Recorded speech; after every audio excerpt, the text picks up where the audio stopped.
जय हिंद साथियों। मैं हूं विकास। आप सबका स्वागत है आप सबके अपने YouTube channel teach TET India में। साथियों, अगर आप किसी भी टीचिंग एग्जाम्स की तैयारी कर रहे हैं जैसे सी टेट, सुपर टेट या केवीएस या डी ट्रिपल एस पी, किसी भी टीचिंग एग्जाम्स की साथियों आप लोग तैयारी कर रहे हैं और उसके concept plus PYQ and MCQ questions की प्रैक्टिस करना चाहते हैं, साथियों ये चैनल आपके लिए बनाया गया है।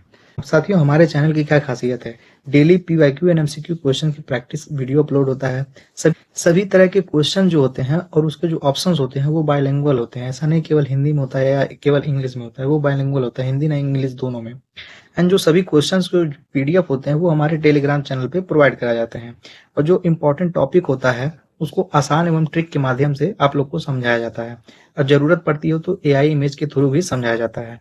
साथियों, आज की इस वीडियो में हम NEP 2020 and NCF 2005 and RPW act पे पीवाईक्यू क्वेश्चंस एंड जो बुक से सिलेक्टेड हुए क्वेश्चंस हैं हम लोग क्वेश्चंस की प्रैक्टिस करेंगे। आज जिस तरह के हमने क्वेश्चंस लिए हैं आप लोग ये सब क्वेश्चंस देख सकते हैं। तो बिना देरी के हम लोग वीडियो स्टार्ट करते हैं, लेकिन साथ ही उससे पहले आप लोग अपना परम कर्तव्य निभाते हुए प्लीज चैनल को सब्सक्राइब कर लीजिए और अपने दोस्त यार के साथ जरूर शेयर करिए। ठीक है, आप लोग का टोटल हम 30 प्लस क्वेश्चन लिए हैं। जितना भी आप लोग का स्कोर होगा वो आप लोग कमेंट सेक्शन में बताइएगा। साथियों, अगर इस टॉपिक की बात करें तो अकेले एग्जाम में सीटेट में यहाँ से 5 नंबर जरूर देखने को मिलेंगे। ठीक है, 5 नंबर जरूर देखने को मिलेंगे। साथियों, इसके पहले हमने एक और वीडियो कराया है, उसका लिंक हम डिस्क्रिप्शन में दे देंगे, जिसमें 10 से 12 क्वेश्चंस उस वीडियो से मतलब आप लोग को डायरेक्टली एग्जाम में देखने को मिल जाएंगे। उसको आप लोग जरूर देखिएगा। तो बिना देखे कि हम लोग वीडियो स्टार्ट करते हैं। साथियों, प्लीज चैनल को सब्सक्राइब कर लीजिए। वीडियो को बनाने में एंड इसको एडिट करने में, फोटो को क्लिक करने में मेहनत लगता है, तो प्लीज साथियों उसको चैनल को सब्सक्राइब करके अपने दोस्त यार के साथ जरूर शेयर करिए। तो ये रहा पहला क्वेश्चन। लिखा है, राष्ट्रीय शिक्षा नीति 2020 के अनुसार अनुभवात्मक अधिगम सभी चरणों में अपनाया जाएगा। अनुभवात्मक अधिगम के संदर्भ में क्या सत्य नहीं है? ठीक है, निगेटिव पूछा है। राष्ट्रीय शिक्षा नीति 2020 के अनुसार अनुभवात्मक अधिगम को सभी चरणों में अपनाया जाएगा। अनुभवात्मक अधिगम के संदर्भ में क्या सत्य नहीं है? ये हिंदी में है और ये इंग्लिश में। ठीक है, जितने भी क्वेश्चन है सभी बायलिंगुअल है, किसी को भी दिक्कत नहीं होगा। यहाँ पे ऑप्शन दिए हैं, बताइए कौन सा आंसर सही हो जाएगा। तो साथियों, इसका सही आंसर जो है वो ऑप्शन नंबर 2 हो जाएगा। 1 और 3 मतलब पहला एंड तीसरा ये दोनों सही हो जाएगा। अब हम लोग आते हैं क्वेश्चन नंबर 2 पे। राष्ट्रीय शिक्षा नीति 2020 जैसा शिक्षा की समकालीन नीतियां बच्चों में कौन से कौशल को विकसित किए जाने के लिए प्रस्ताव रखती है? राष्ट्रीय शिक्षा नीति 2020 जैसी शिक्षा की समकालीन नीतियों बच्चों में कौन से कौशल विकसित करने के लिए प्रस्ताव रखती है? तो साथियों, इसका सही आंसर जो है वो हो जाएगा ऑप्शन नंबर 1, क्रिटिकल थिंकिंग मतलब आलोचनात्मक सोच। अब हम लोग आते हैं क्वेश्चन नंबर 3 पे। नई शिक्षा नीति 2020 जैसा समकालीन नीतियां सीखने के लिए किस शिक्षा शास्त्र को प्रस्तावित करती है? नई शिक्षा नीति 2020 जैसी समकालीन नीतियां सीखने के लिए किस शिक्षा शास्त्र को प्रस्तावित करती है? तो साथियों, इसका सही आंसर जो है हो जाएगा ऑप्शन नंबर 2, एक्सपीरियंशियल मतलब अनुभवात्मक।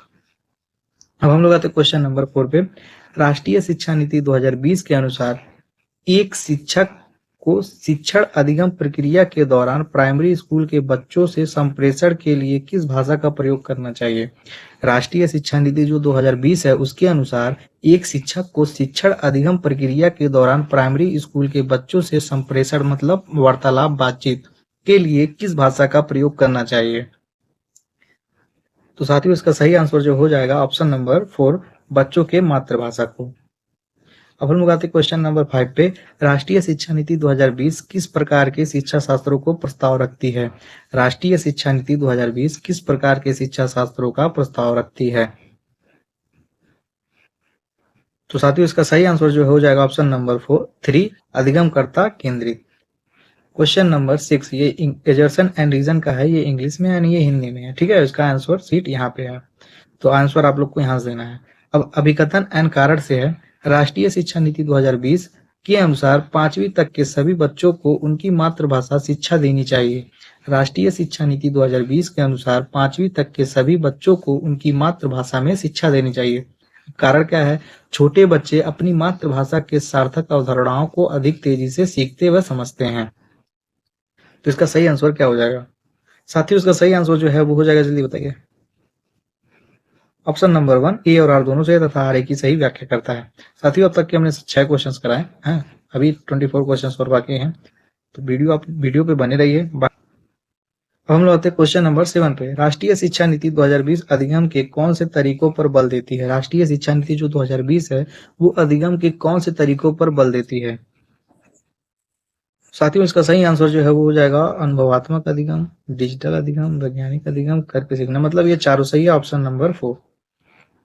Question number 8। राष्ट्रीय शिक्षा नीति 2020 के अनुसार आकलन में के क्या उद्देश्य हैं? राष्ट्रीय शिक्षा नीति 2020 के अनुसार आकलन के क्या उद्देश्य हैं? तो साथियों, इसका सही आंसर जो है वो हो जाएगा ऑप्शन नंबर 4। ठीक है, अब हम लोग आते हैं क्वेश्चन नंबर 9 पे। राष्ट्रीय शिक्षा नीति 2020 बहुभाषीयता है। राष्ट्रीय शिक्षा नीति 2020 बहुभाषीयता है, मतलब ठीक है, कौन सा हो जाएगा बताइए ऑप्शन। तो साथियों, इसका सही आंसर जो हो जाएगा ऑप्शन नंबर 2। Question number 10। राष्ट्रीय शिक्षा नीति 2020 निम्नलिखित में से किसकी प्रस्तावित नहीं करती, मतलब निगेटिव क्वेश्चन है। ठीक है, राष्ट्रीय शिक्षा नीति 2020 निम्नलिखित में से किसको प्रस्तावित नहीं करती? तो देखिए साथियों, ये सीखने की कैसे सीखना है, विषय वस्तु में बढ़ोतरी, मतलब ये पॉजिटिव हो जाएगा, एंड 360 डिग्री ये भी पॉजिटिव हो जाएगा, ये निगेटिव होगा, ये निगेटिव होगा, तो इसका सही आंसर जो होगा ऑप्शन नंबर 1। ठीक है, हम लोग आते हैं क्वेश्चन नंबर 11 पे।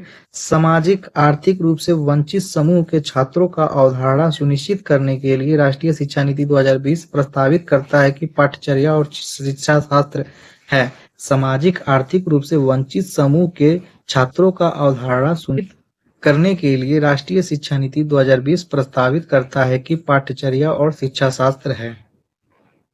तो साथियों, इसका सही आंसर जो है हो जाएगा option number 3, engaging and contextual. Question number 12। राष्ट्रीय शिक्षा नीति 2020 बच्चों के मूल्यांकन के लिए डैश और डैश के लिए समावेशी प्रवेश प्रस्तावित करती है। राष्ट्रीय शिक्षा नीति 2020 बच्चों के लिए मूल्यांकन के लिए डैश है और डैश के लिए समावेशी को प्रस्तावित करती है। तो साथियों, इसका सही आंसर जो है ऑप्शन नंबर 1, समूह कार्य स्व आकलन। Question number 13। राष्ट्रीय शिक्षा नीति 2020 निम्नलिखित में से किसकी वकालत की गई है? राष्ट्रीय शिक्षा नीति 2020 में जो किसकी वकालत की गई है, ये ऑप्शंस हैं, इसमें से बताइए कौन सा सही हो जाएगा। तो साथियों, इसका सही आंसर जो है वो हो जाएगा ऑप्शन नंबर 3, मतलब इन सब की वकालत की गई है। ठीक है, क्वेश्चन नंबर 14। ये इंग्लिश में है, ये हिंदी में है। राष्ट्रीय शिक्षा नीति 2020 में विद्यार्थियों के आकलन हेतु प्रस्तावित समग्र 360 डिग्री बहुआयामी रिपोर्ट के संदर्भ में कौन सा कथन सही नहीं है? ठीक है, निगेटिव पूछा है। राष्ट्रीय शिक्षा नीति जो 2020 है, विद्यार्थियों के आकलन हेतु प्रस्तावित समग्र 360 डिग्री के बहुआयामी रिपोर्ट के संदर्भ में कौन सा कथन सही नहीं है?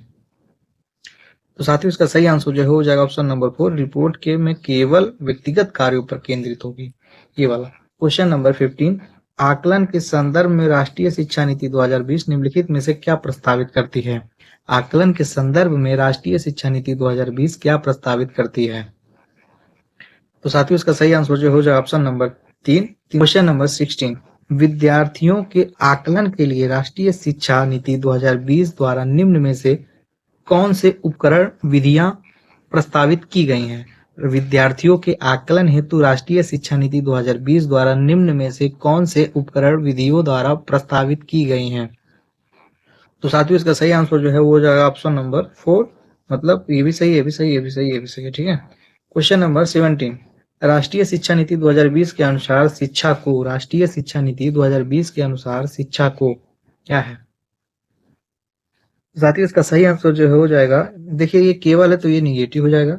समस्या समाधान केंद्रित होना चाहिए, ये भी सही है। अधिगम करता वाला समाधान विकास करना चाहिए, ये भी सही है। अन्वेषण निर्धारित हो जाता है, इसका सही आंसर ऑप्शन नंबर 1। अब हम लोग आते हैं क्वेश्चन नंबर 18 पे। राष्ट्रीय शिक्षा नीति 2020 क्या सिफारिश करती है? जो राष्ट्रीय शिक्षा नीति 2020 है वो क्या सिफारिश करती है? तो साथियों, इसका सही आंसर जो होगा ऑप्शन नंबर 1, बहुभाषावाद। अब हम लोग आते हैं क्वेश्चन नंबर 19 पे। दिव्यांग छात्रों की शिक्षा के संदर्भ में निम्नलिखित में से किस प्रावधान को राष्ट्रीय शिक्षा नीति 2020 द्वारा बढ़ावा नहीं दिया गया है? मतलब निगेटिव पूछ रहा है। दिव्यांग छात्रों की शिक्षा के संदर्भ में निम्नलिखित में से किस प्रावधान को राष्ट्रीय शिक्षा नीति 2020 द्वारा बढ़ावा नहीं दिया गया है? तो साथियों, इसका सही आंसर जो हो ऑप्शन नंबर 3, अनिवार्य विशेष शिक्षा। Question number 20। राष्ट्रीय शिक्षा नीति 2020 निम्नलिखित में से किसकी वकालत नहीं की गई है, मतलब ये निगेटिव पूछा है। उसमें पूछा था वकालत की गई है, इसमें पूछा है वकालत नहीं की गई है। ये रहा ऑप्शन, इसमें बताइए कौन सा सही हो जाएगा।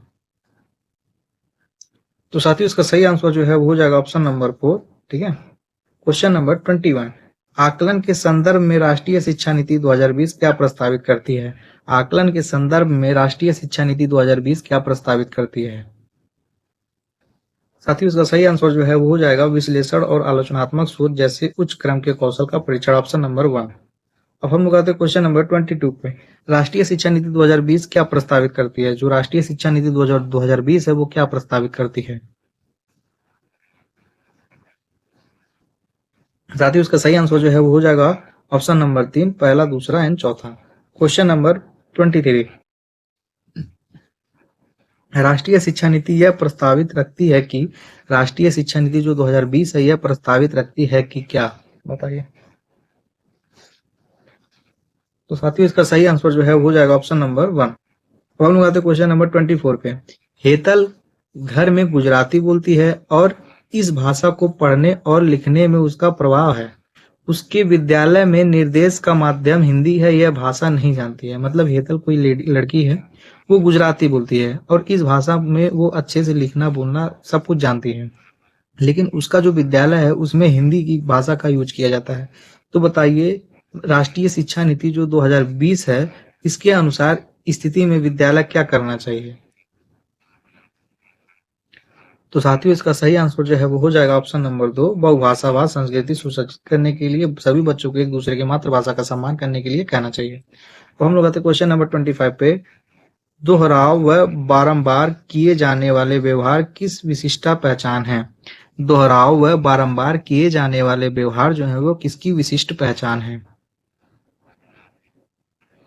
साथियों इसका सही आंसर जो है वो हो जाएगा स्वलीन क्रम विकार, मतलब ऑप्शन नंबर 3। क्वेश्चन नंबर 26, आमतौर पर सीखने की अक्षमता कठिनाई वाले बच्चों में क्या है। आमतौर पर सीखने की अक्षमता या कठिनाई वाले बच्चों में क्या है। तो साथियों इसका सही आंसर जो है वो हो जाएगा ऑप्शन नंबर 1, एक जैसे दिखने वाले अक्षर और वर्ण को लेकर भ्रमण होते हैं, मतलब भ्रमित हो जाते हैं। क्वेश्चन नंबर 27, दिव्यांग जन अधिकार अधिनियम 2016 निम्न में से किस सिद्धांत के पक्ष पोषित करता है। दिव्यांग जन जो अधिनियम 2016 में आया था उसमें निम्नलिखित में से किस सिद्धांत को पक्ष पोषित करता है। तो साथियों उसका सही आंसर जो हो जाएगा समावेशन, इंक्लूजन, मतलब ऑप्शन नंबर 3। क्वेश्चन नंबर 28, दिव्यांग जन अधिकार अधिनियम 2016 के अनुसार बौद्धिक क्रियाशीलता में सीमाबद्धता वाले व्यक्ति को संबोधित करने का उचित तरीका क्या है। दिव्यांग जन अधिकार अधिनियम 2016 के अनुसार बौद्धिक क्रियाशीलता में सीमाबद्धता वाले व्यक्ति को संबोधित करने का उचित तरीका क्या है।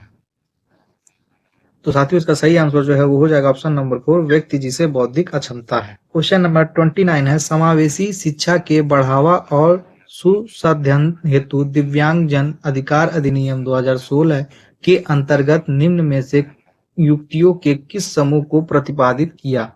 समावेशी शिक्षा के बढ़ावा और सुशासन हेतु दिव्यांग जन अधिकार अधिनियम 2016 के अंतर्गत निम्न में से किस युक्तियों के समूह को प्रतिपादित किया। ये रहा ऑप्शन, बताइए कौन सा सही होगा। तो साथियों उसका सही आंसर जो है वो हो जाएगा, जल्दी बताइए।